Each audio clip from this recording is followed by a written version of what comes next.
everyone, how are you all? I hope you all are very good. Today, students, we are going to start the new chapter of class 8 science, that is chapter number 12, about how nature works in harmony. Okay, so today we will learn that how the nature which is around us, or the surroundings which are around us, how could we interpret or interact with those all surroundings. Okay, what are the different components of our environment? Okay, how do they help us to live a comfortable life on the earth? So these all are the factors which we are going to cover in this chapter today. Okay, so let's start with the introduction first of all. See, so nature functions like a well-balanced system where every living and non-living component works together to maintain stability. Plants, animals, air, water, soil and sunlight are all interconnected. What they're saying, students, कि nature क्या है? Nature के जो functions हैं, ठीक है? Nature के functions क्या बनाते हैं? एक well-balanced system की तरह work करते हैं, जहाँ पे हर एक living and non-living component जो है nature का एक साथ work करता है stability maintain करने के लिए. Okay, plants, animals, air, water, soil, sunlight, ये जितने भी कंपोनेंट्स हैं नेचर के, they all are interconnected to each other in one or the other way. ठीक है. So green plants, if we talk about green plants, तो green plants क्या करते हैं students? They are able to prepare their own food. Okay, and इसको prepare करने के लिए ग्रीन प्लांट्स सनलाइट एनिमल्स का यूज करते हैं. Okay, sorry what they saying कि green plants make food using sunlight. Green plants अपना फूड खुद प्रिपेयर करते हैं सनलाइट का यूज करके. एंड एनिमल्स प्लांट्स के ऊपर डिपेंडेंट है for energy. And micro organisms decompose करते हैं वेस्ट को, जिस तरीके से न्यूट्रिएंट्स सॉइल में रिटर्न कर दिए जाते हैं. यानी कि जब डिकम्पोजर्स जो है, यानी कि माइक्रो ऑर्गेनिजम्स वेस्ट को डिकम्पोज करेंगे, सो इस वेस्ट के थ्रू जितना भी न्यूट्रिएंट्स है, it is being return to the soil back again. This continuous exchange, अब यही जो कॉन्टिन्यूसली एक्सचेंज होता है एनर्जी एंड मैटर का, it ensures the survival of life on earth. इसी की वजह से अर्थ पे लाइफ सर्वाइवल मेंटेन्ड है. So when each part of nature, अब हमारे नेचर का जब हर एक पार्ट अपना रोल परफॉर्म करता है, तो तब एक बैलेंस मेंटेन रहता है, जिससे इकोसिस्टम्स क्या करते हैं? थ्राइव कर पाते हैं. सो अंडरस्टैंडिंग दिस हार्मनी, इस हार्मनी को समझते हुए हम क्या कर पाएंगे? अप्रिशिएट कर पाएंगे कि कैसे डेलिकेट एंड हमारा जो इंटरकनेक्टेड एनवायरनमेंट है, that is truly, and why is it important to protect and preserve the nature's balance. Okay, so how do we experience and interact our surroundings. अब हम अपने सराउंडिंग्स को कैसे एक्सपीरियंस करते हैं एंड उसके साथ कैसे इंटरैक्ट करते हैं. So students, in grade 6 we have learn कि different habitats different kinds of plants and animals को सपोर्ट करते हैं. ठीक है, हैबिटेट क्या होता है? हैबिटेट एक नेचुरल प्लेस है सिंपली, जहाँ पे एक प्लांट और एनिमल सर्वाइव करता है. ठीक है, यानी कि एक लिविंग ऑर्गेनिज्म जहाँ सर्वाइव करेगा, जहाँ रहेगा, उस नेचुरल प्लेस को उसका हैबिटेट कहा जाता है. ठीक है, it could be as small as the bark of a tree also. The plants and animals, अब एक पर्टिकुलर हैबिटेट में जो प्लांट्स एंड एनिमल्स रहते हैं, वो एक दूसरे के साथ इंटरैक्ट करते हैं एंड अडेप्ट करते हैं, सो दैट वो अपने सराउंडिंग्स में ईजिली सर्वाइव कर सके. एक्सप्लोर 2 हैबिटेट्स, अब कोई भी 2 हैबिटेट्स हमें बताने हैं near you, and try to identify both the living organism and non-living components present in you. This you have to do on your own. See, now let us explore it. Again, they have given activity.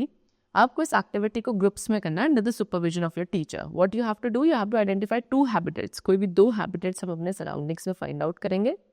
It could be a place like a pond, forest, agriculture field, or even a large tree also, such as a banyan, mango, or pilkhan. That is a white fig tree. Okay, तो इस तरीके से एक habitat, आपको 2 habitat find करने हैं. They have given you 2 types of habitats. ये आपका पॉन्ड हैबिटेट है and this is the forest habitat.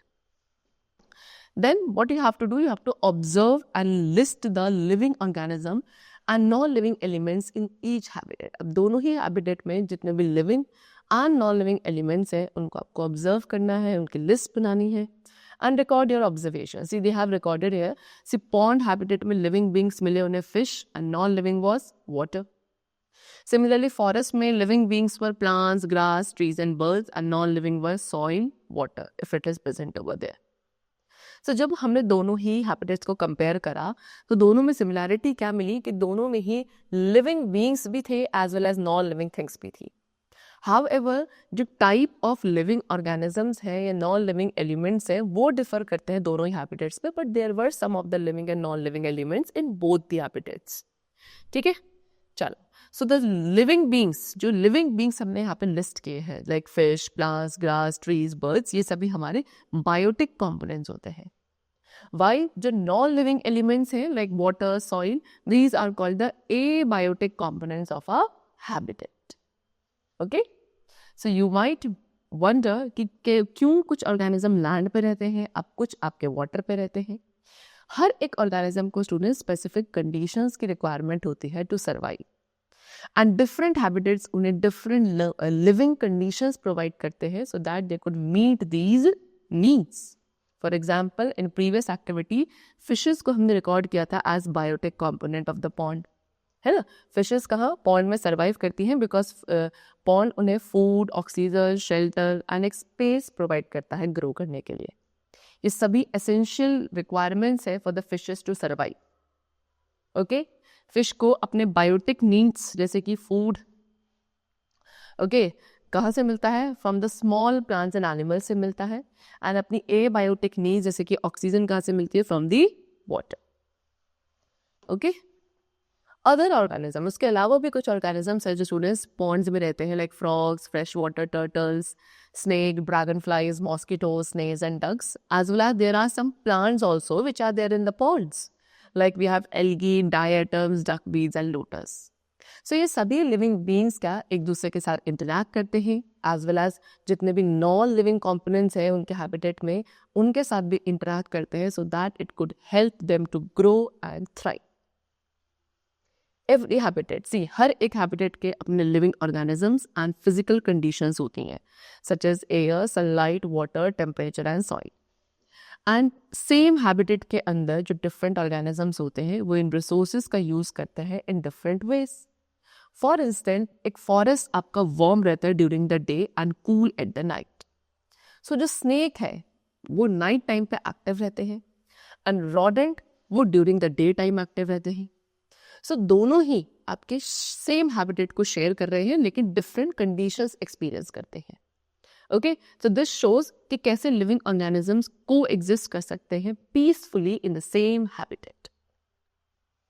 Now next we have about who all live together in nature. Nature में कौन सब मिलकर एक साथ रहते हैं. So in previous activity we observe कि फिश जो है आपके पॉन्ड में रहती थी. So did you see just one fish? Most likely आपने काफी सारी फिशेस देखी होंगी सेम टाइप की in the pond. Okay, so एक ग्रुप ऑफ फिश जो सेम काइंड का होता है एक साथ रहता है एक पॉन्ड में, उसे कहेंगे population of that particular fish.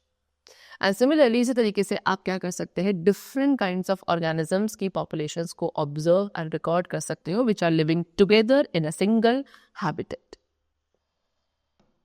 Now see, they have given you an activity to understand the population of a particular type of plant.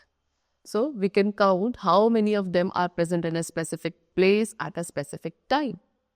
So आपको पहले students को divide करना है into 4 or 5 groups and हर एक group को क्या करना है, choose करना है any 2 organism, either plants or animals. फिर आप एक area mark करेंगे 1 meter into 1 meter का अपने school garden में, and आपको उन चूजन ऑर्गेनिजम्स को उसी एरिया के अंदर आइडेंटिफाई करना है एंड काउंट करना है कि वो कितने नंबर ऑफ ऑर्गेनिजम्स प्रेजेंट है वहाँ पे. And then you have to record the numbers. Okay, and then combine and compile the data collected by all the groups.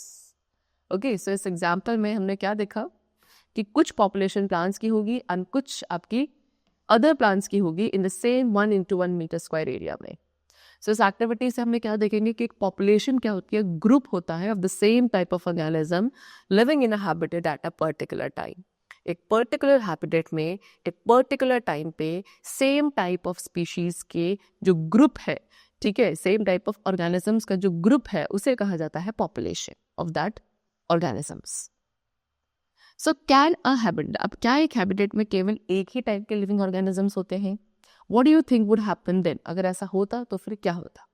See students, if all the organisms, अगर सभी organism same होते तो उन सभी की नीड्स भी सेम होती, food, water and space की, जिससे क्या होता, कंपटीशन रहता रिसोर्सेज के लिए and there would be a shortage of resources also. Okay, so in previous activities we observe कि डिफरेंट ग्रुप्स ऑफ ऑर्गेनिजम्स जो हैं एक साथ रहते हैं एक पर्टिकुलर हैबिटेट में. सिमिलरली अ कम्युनिटी के अंदर डिफरेंट पॉपुलेशंस होती हैं जो कि सेम हैबिटेट को शेयर करेंगे. हैबिटेट के जो बायोटिक कंपोनेंट्स हैं like plants, animal, microorganism, ये मिलकर क्या बनाते हैं? कम्युनिटी बनाते हैं. एंड ये ऑर्गेनिजम्स आपस में इंटरैक्ट करेंगे एंड एक दूसरे के ऊपर डिपेंडेंट होते हैं for their survival. So now does every organism, क्या एक कम्युनिटी के अंदर सभी ऑर्गेनिज्म मैटर करते हैं? So let us explore the role of different organisms in a community. Okay, see. So researchers ने एक स्टडी कैरी आउट करी इस चीज़ को समझने के लिए कि एक पॉन्ड के अंदर जो फिशेस हैं वो कैसे उस नियर बाई प्लांट्स में सीड प्रोडक्शन को इफेक्ट करती है, इन्फ्लुएंस करती है. ओके, चलो. सो उन्होंने दो पॉन्ड्स को ऑब्जर्व किया. पॉन्ड ए जिसमें फिशेस थी एंड मेनी फ्लावरिंग प्लांट्स उसके अराउंड थे, एंड पॉन्ड बी में फिशेस नहीं थी एंड फ्यूअर ही फ्लावरिंग प्लांट्स थे nearby. So now consider कि why this difference might occur. तब आपको उसके बाद फिर कंपेयर करना है number of dragonflies, bees and butterflies in both the ponds. Do you notice कि कोई रिलेशनशिप है between the number of dragonflies and the number of bees और butterflies? So it was observe कि pond A जो fishes के साथ था उसमें फ्यूअर ड्रैगन फ्लाइज थी compare to pond B. Why is this so? See students, fishes eat dragonfly larvae. Fishes क्या करती है? ड्रैगन फ्लाई के लार्वे को खा जाती हैं. इसीलिए वो पॉन्ड्स जहाँ पे फिशेस होंगी वहाँ पे ड्रैगन फ्लाइज कम होंगे. एंड क्योंकि ड्रैगन फ्लाइज किसके ऊपर? फ्लाइज के ऊपर फीड करते हैं, बीज एंड बटरफ्लाइज के ऊपर फीड करते हैं. सो एक lower number of dragon flies जो है ज्यादा बीज को अलाउ करेंगे टू सर्वाइव. ठीक है, ड्रैगन फ्लाइज कम है तो उनका जो फूड है दैट इज बीज, फ्लाइज एंड बटरफ्लाइज वो वहाँ पे ज्यादा मिलेगा. सो दीज इंसेक्ट्स, ये इंसेक्ट्स क्या करते हैं? फ्लावर्स को पॉलिनेट करने में भी हेल्प करते हैं. कैसे? पॉलन रेज को ट्रांसफर करके from one flower to another, जिससे सीड प्रोडक्शन होता है. सो देयरफॉर जो फ्लावर्स नियर द पॉन्ड्स होंगे विद फिशेस है ना, वो ज्यादा सीड्स प्रोड्यूस करेंगे उनके कंपैरिजन में जो पॉन्ड्स आपके विदाउट फिशेस है. Okay, so now what does this study indicate? How does the fish population in a pond influence seed production in nearby plants? तो स्टडी से डेमोन्स्ट्रेट होता है कि कैसे biotic components like fish, dragonfly, pollinator plants and abiotic components like temperature, water and nutrients, ये सभी चीज़ें interact करती हैं, अफेक्ट करती हैं ईच अदर. एंड सिमिलरली जो ह्यूमन एक्टिविटीज़ है लाइक ओवर फिशिंग, ये इस बैलेंस को डिसरप्ट कर सकता है. ओके, चलो. Now next we have the topic, what are the different types of interactions among organisms and their surroundings. See students, in grade 7 we have learned कि plants and animals दोनों को ही air, water, soil and sunlight की requirement है to grow. जो living organism यानी कि biotic community है वो non-living elements यानी कि abiotic components के ऊपर dependent है for their survival. Plants and animals भी एक दूसरे के ऊपर dependent है for nutrition, respiration and reproduction. सो ये सभी एग्जाम्पल्स हैं उन इंटरेक्शंस के जो बायोटिक कंपोनेंट्स के बीच में होता है. एंड दोनों ही टाइप्स के इंटरेक्शन यानी कि जो आपके बायोटिक कंपोनेंट्स के बीच में है एंड कुछ आपके बायोटिक एंड एबायोटिक कंपोनेंट्स के बीच में है. सो दोनों ही डिफरेंट टाइप्स के इंटरेक्शंस एसेंशियल है for the survival in any particular type of habitat. ठीक है, चलो. So now again they have given activity. आपको यहाँ पे क्या करना है? Using the criteria provided, identify and describe the interactions between biotic and biotic components shown in above figure. So criteria 1 क्या है? इंटरेक्शन किसके बीच में? बायोटिक एंड एबायोटिक कंपोनेंट्स के बीच में. ये इंटरेक्शन जो है लाइफ प्रोसेसेस जो होता है लिविंग ऑर्गेनिजम्स के अंदर उनको अफेक्ट करता है, जैसे कि nutrition, respiration and reproduction. Criteria 2 क्या है कि दो एबायोटिक कंपोनेंट्स के बीच का इंटरेक्शन कैसा होता है. इसमें आप इन्फ्लुएंस कर सकते हैं physical characteristics of a habitat को. एंड क्राइटेरिया 3 क्या है? बायोटिक कंपोनेंट्स के बीच के इंटरेक्शंस. ठीक है, एंड ये इंटरेक्शंस अफेक्ट करते हैं availability of resources which are necessary for the life processes like nutrition, respiration and reproduction. So connect what you have learn. उसके बाद आपने जो भी यहाँ से सीखा आप अपने खुद की ऑब्जर्वेशंस के साथ उसको कनेक्ट करेंगे. You have to record your observations in this table under the appropriate categories. They have given you some examples for the reference. See. So criteria 1 क्या था? बायोटिक एंड एबायोटिक कंपोनेंट्स के बीच में interactions का। सो इसमें क्या देखा हमने? अर्थवॉर्म्स आपके मॉइस्ट सॉइल में रह रहे हैं, बहुत सारे माइक्रोब्स हैं जो पॉन्ड के अंदर हैं, एक फिश जो है अपने एग्स वाटर में ले करती है। देन क्राइटेरिया 2 था interaction between two abiotic components. तो इसमें क्या देखा? जो डे टेम्परेचर है वो हाई है due to bright sunlight, water आपका फास्टली इवेपोरेट कर रहा है due to sunlight, air current slowly blow करता है ऑन द वाटर सरफेस जिससे जेंटल वेव्स क्रिएट हो रही हैं, एंड जो सॉइल है near the point that is moist also. Okay, third criteria was interaction among the biotic components, and इसमें हमने क्या देखा? एक फ्रॉग इंसेक्ट्स को खाता है, water snake Yeats fish, frogs and fish जो है स्मॉल इंसेक्ट लार्वे के लिए compete करते हैं, एंड एक फिश अपने एग्स को वाटर में ले करती है near the vegetation so that it could protect them from other fishes और frogs. Okay, so through this activity we learn कि डिफरेंट टाइप्स ऑफ इंटरेक्शंस जो है एक हैबिटेट के अंदर होते हैं, और इससे वी कैन अंडरस्टैंड कि जो बायोटिक कंपोनेंट्स हैं एंड एबायोटिक कंपोनेंट्स एक हैबिटेट के वे दूसरे के साथ इंटरैक्ट करके क्या बनाते हैं? इकोसिस्टम। एंड एक इकोसिस्टम के अंदर जितने भी ऑर्गेनिजम्स होंगे वो एबायोटिक कंपोनेंट्स पर रिलाई करते हैं for food, shelter and protection. Okay, different communities, living organisms की डिफरेंट कम्युनिटीज भी एबायोटिक कंपोनेंट्स के साथ इंटरैक्ट करती है इन an ecosystem. So basically nature में कितने 2 मेन टाइप्स के इकोसिस्टम होते हैं। नंबर 1 इज एक्वाटिक इकोसिस्टम, जिसमें आप पॉन्ड्स, रिवर्स एंड लेक्स को इंक्लूड करेंगे, and the other type we have terrestrial ecosystem, जिसमें हम फॉरेस्ट, फार्म्स या इवन जो लार्ज ट्रीज है लाइक बैनियन, मैंगो और पिलकर इन्हें इंक्लूड करते हैं। Okay, ecosystem can therefore be large also और even it could be smaller also. See now if we see this figure, okay, so this is the overlap of terrestrial and aquatic ecosystem. So this figure above illustrate an overlap of terrestrial and aquatic ecosystem. So इस figure में आप क्या देख सकते हैं कि एक small river है जो कि aquatic ecosystem है, alongside उसके mountain, forest, grasslands and farmland भी हैं which are examples of terrestrial ecosystem.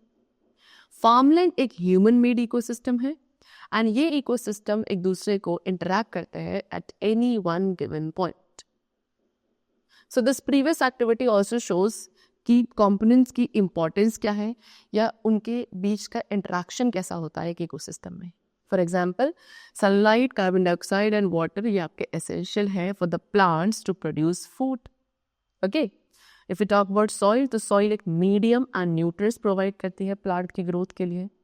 Air oxygen supply करती है for the respiration in plants and animals, and water necessary है for all living organism.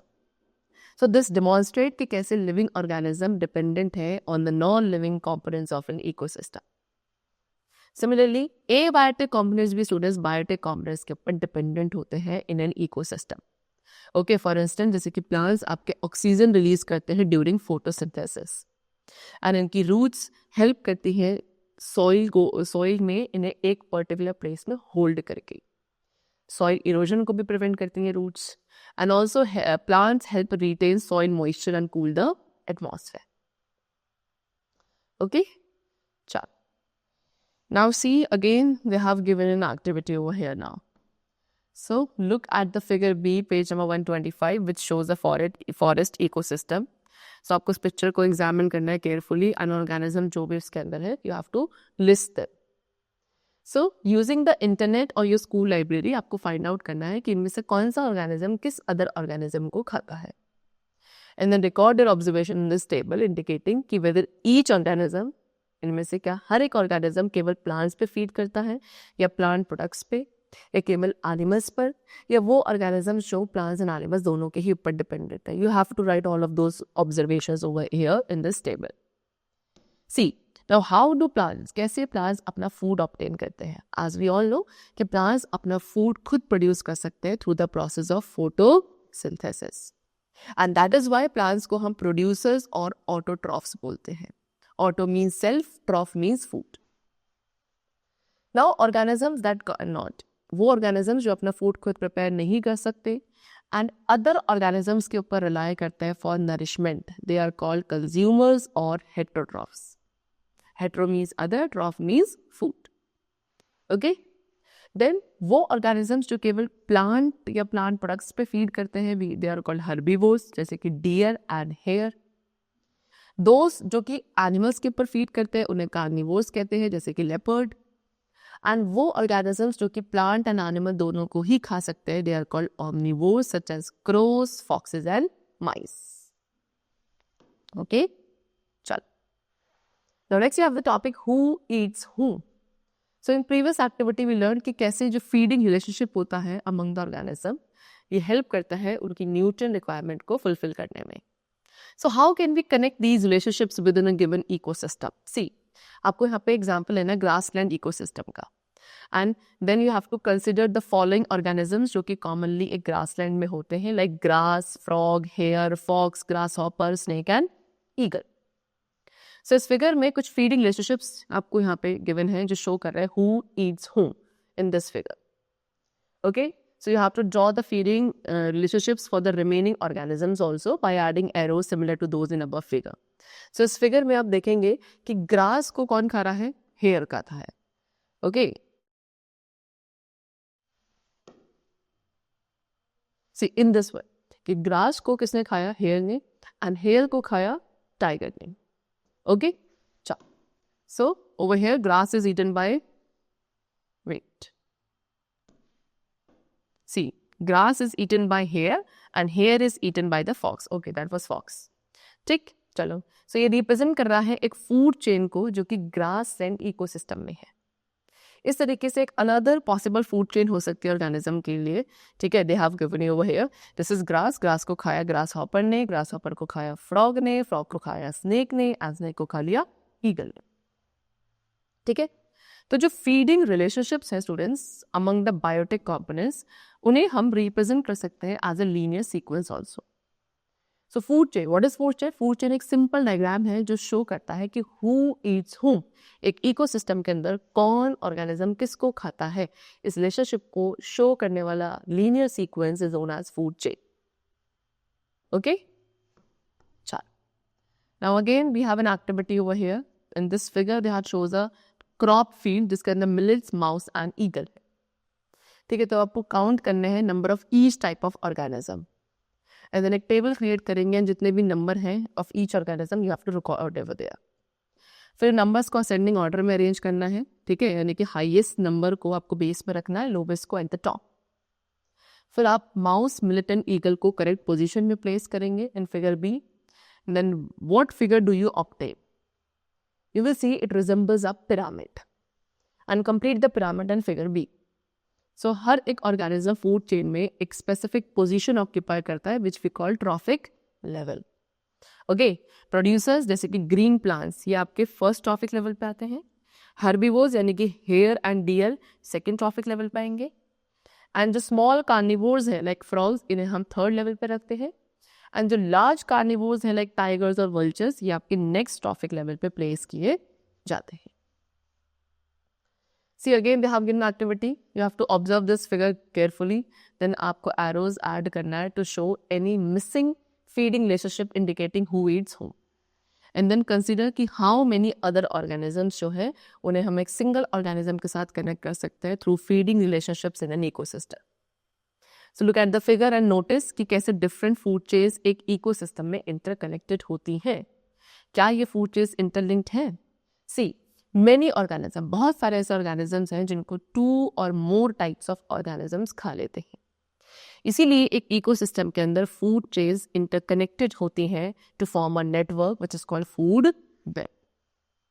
So living organisms grow करते हैं, various functions perform करते हैं, develop होते हैं and eventually they die.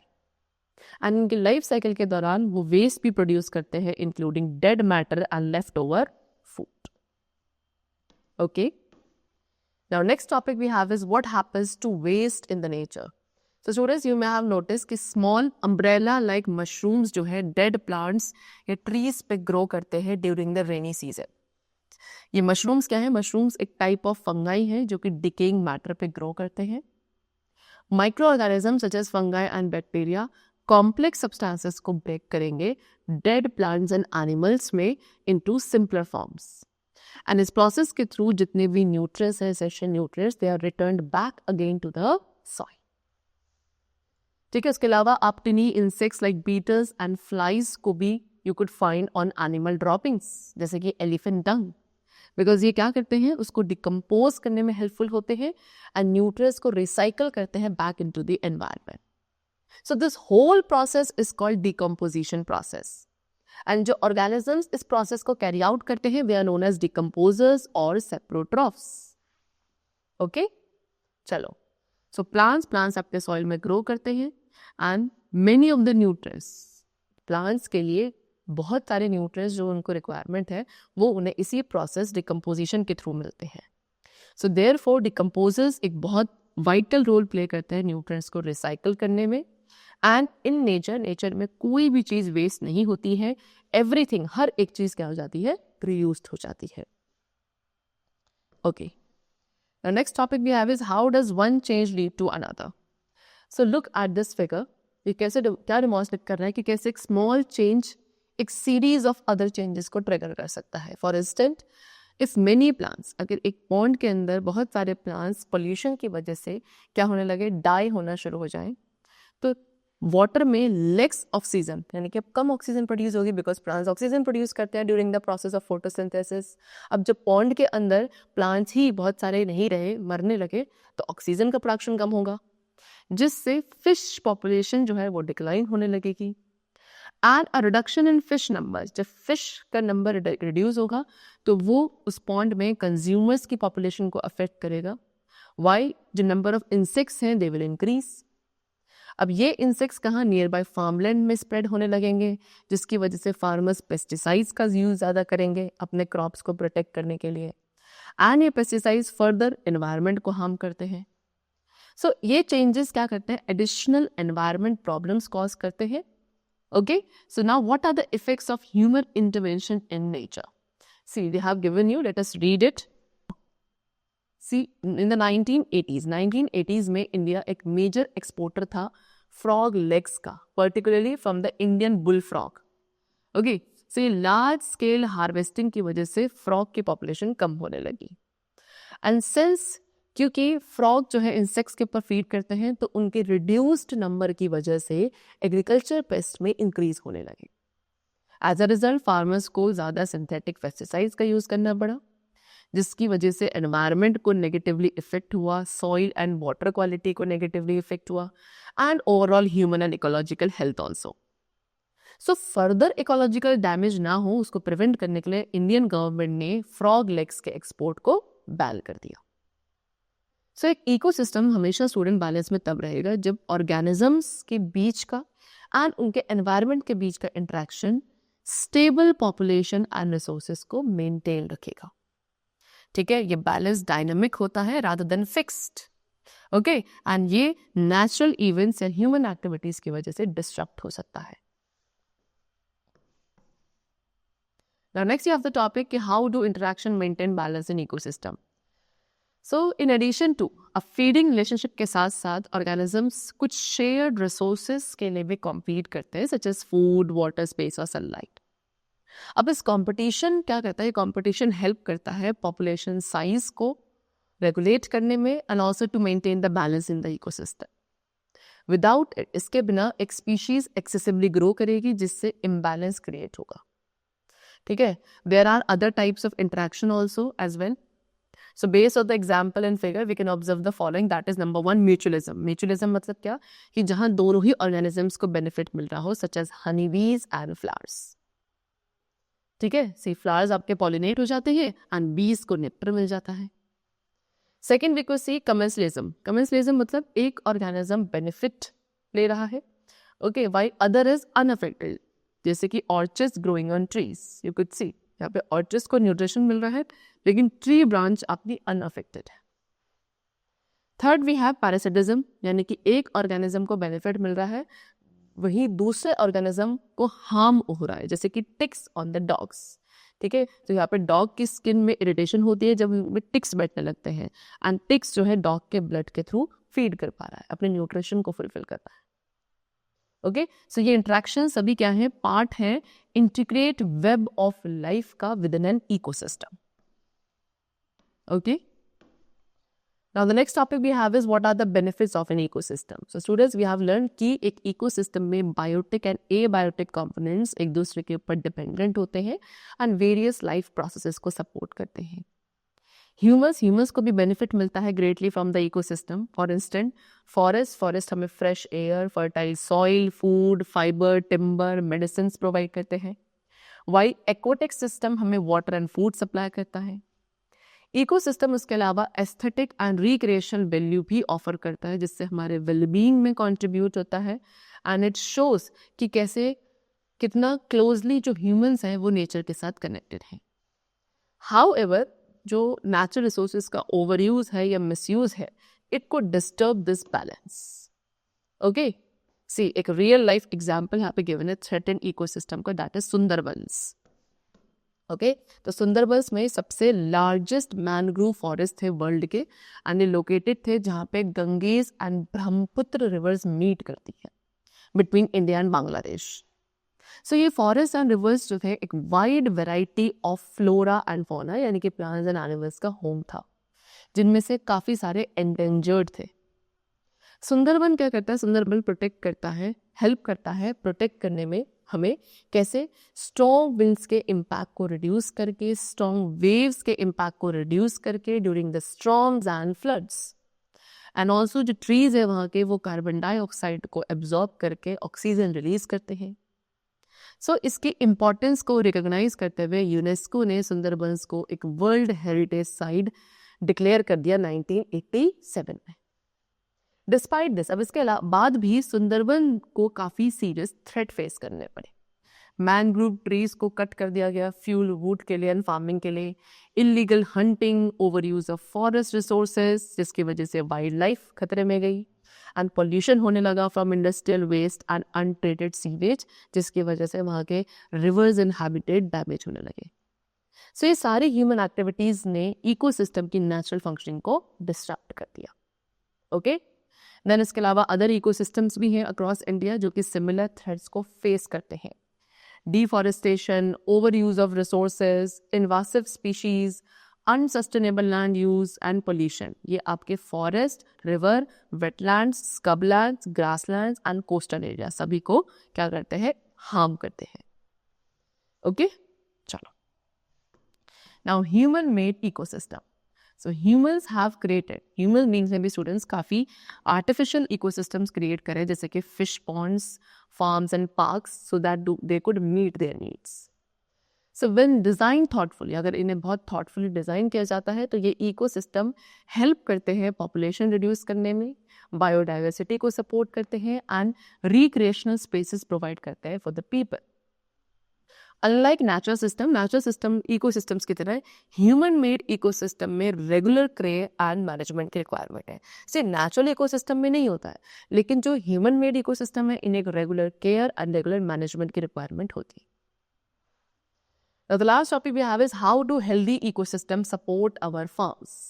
See, farming एक मेजर सोर्स ऑफ लाइवलीहुड है students India में, बट ये आपका अनसस्टेनेबल हो सकता है अगर हम इसे एनवायरमेंटली फ्रेंडली प्रैक्टिसेस के साथ मैनेज नहीं करते हैं.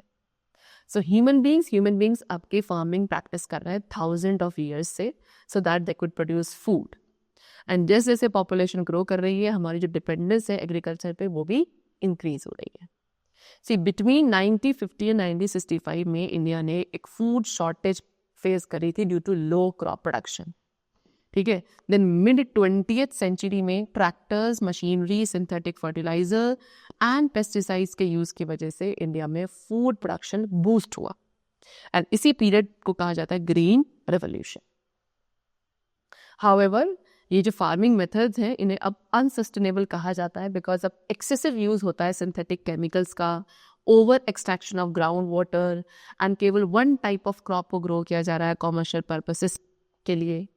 ओके, सो ये सभी प्रैक्टिसेस जो है एनवायरनमेंट एंड ह्यूमन हेल्थ दोनों को ही अफेक्ट कर रही है. मेनी साइंटिस्ट, काफ़ी सारे ऐसे साइंटिस्ट हैं जो बिलीव करते हैं कि पेस्टिसाइड्स का ओवर यूज करना, ये सेम क्रॉप को रिपीटेडली ग्रो करना सेम लैंड पर, it could cause soil degradation. Okay, so by understanding ecosystem, we should adopt better and more sustainable farming practices. Okay, see, synthetic fertilizers and pesticides. Synthetic fertilizers and pesticides एक बहुत important role play करते हैं crop production increase करने में and countries को help करने में, India like country को help करने में to achieve food security. लेकिन अगर इन्हीं केमिकल्स का लॉन्ग टर्म यूज होता है सो ये नेगेटिवली अफेक्ट करेगा एनवायरनमेंट को and also soil health. So synthetic fertilisers का ओवर यूज होना it could reduce soil fertility by decreasing beneficial microorganism and lowering the amount of organic matter which is humus, जिससे soil particles bind होते हैं. And without sufficient humus ना होने की वजह से soil आपकी ज़्यादा vulnerable हो जाती है to erosion. इससे उस जो वहाँ के natural predators हैं उनकी population भी reduce होगी, जिससे क्या होगा, pest numbers increase होने लगेंगे. So intensive irrigation and repeated plowing ये आपके soil organisms को disturb करती है, such as earthworms and snail, which are vital for maintaining ecological balance. कुछ पेस्ट आपके डेवलप हो जाते हैं रेजिस्टेंस टू पेस्टिसाइड्स ऑल्सो, जिसकी वजह से उन्हें कंट्रोल करना काफ़ी मुश्किल हो जाता है. एंड जब हम सेम क्रॉप को रिपीटेडली ग्रो करते हैं तो एक प्रैक्टिस है जिसका नाम है मोनोकल्चर. ये क्रॉप डाइवर्सिटी को रिड्यूस कर देती है एंड पॉलिनेटर्स को नेगेटिवली इम्पैक्ट करती है, which are essential for food production. So to promote sustainable farming को प्रमोट करने के लिए कुछ फार्मर्स क्या कर रहे हैं, organic and natural farming methods को टर्न कर रहे हैं. ये जो अप्रोचेस है इनका एम है कि सिंथेटिक फर्टिलाइजर्स के यूज़ को मिनिमाइज किया जा सके by supporting the farming practices जो कि इंटरफेयर करेंगी as little as possible with the natural resources, with the natural ecosystems. So based on your learning, what practices do you think can help the farmers to protect soil, safeguard the environment and ensure food security for the future?